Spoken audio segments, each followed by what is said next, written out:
बहुत समय पहले की बात है। यमलोक में सब कुछ ठीक चल रहा था। यमराज अपने सिंहासन पर बैठे थे और चित्रगुप्त अपनी बड़ी सी किताब में धरती के लोगों के अच्छे और बुरे कर्मों का हिसाब देख रहे थे। उसी समय कुछ यमदूत एक आत्मा को लेकर आए। चित्रगुप्त ने उस आत्मा का नाम देखा, शिवनारायण। उन्होंने किताब में देखा और बोले, प्रभु, ये आत्मा अब मर चुकी है और इसके पाप बहुत ज्यादा हैं। इसे नरक भेजा जाना चाहिए। यमराज ने बिना ज्यादा सोचे कह दिया, ठीक है, इसे अंधेरे नरक में ले जाओ। यमदूत उस आत्मा को अपने साथ ले गए, लेकिन जैसे ही आत्मा वहां से गई, चित्रगुप्त की किताब अचानक चमकने लगी। किताब के पन्ने अपने आप पलटने लगे और एक दूसरा पन्ना खुल गया। उसमें लिखा था, शिवनारायण, पुण्यात्मा, अभी जीवित है, मृत्यु का समय बाकी है। चित्रगुप्त घबरा गए। उन्होंने जल्दी से बाकी नाम देखे तो उन्हें समझ आया कि उन्होंने गलती से उसी नाम के एक और पापी व्यक्ति का हिसाब पढ़ लिया था। असली शिवनारायण तो धरती पर एक भला इंसान था, गरीबों की मदद करने वाला, सच्चा और शांति प्रिय। लेकिन उनकी गलती से एक निर्दोष आत्मा को नरक भेज दिया गया। अब यमराज भी परेशान हो गए। यह पहली बार था जब स्वर्ग में कोई ऐसी भूल हुई थी। यह बात जल्दी ही ब्रह्मलोक पहुंच गई।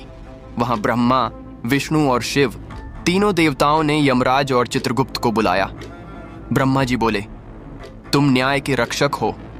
अगर तुमसे ही गलती हो जाए तो फिर धरती पर लोग किस पर भरोसा करें? विष्णु जी ने कहा, अगर निर्दोष को सजा मिलने लगे तो पापी और बढ़ेंगे। और शिव जी बोले, इस गलती की सजा तो जरूर मिलनी चाहिए। तीनों देवताओं ने फैसला सुनाया। यमराज और चित्रगुप्त को 3 दिन के लिए धरती पर इंसान बनकर भेजा जाएगा।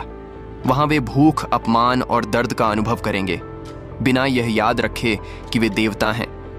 3 दिन के लिए यमराज एक गरीब लकड़हारा बने। उन्हें कोई सम्मान नहीं देता था, उन्हें ताने सुनने पड़ते थे और मेहनत के बाद भी पेट भर खाना नहीं मिलता था।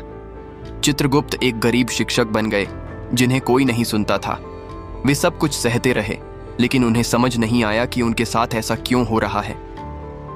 तीसरे दिन एक तूफानी रात में जब दोनों भूखे, थके और टूटे हुए थे, अचानक तेज चमक हुई और उन्हें अपनी पहचान याद आ गई।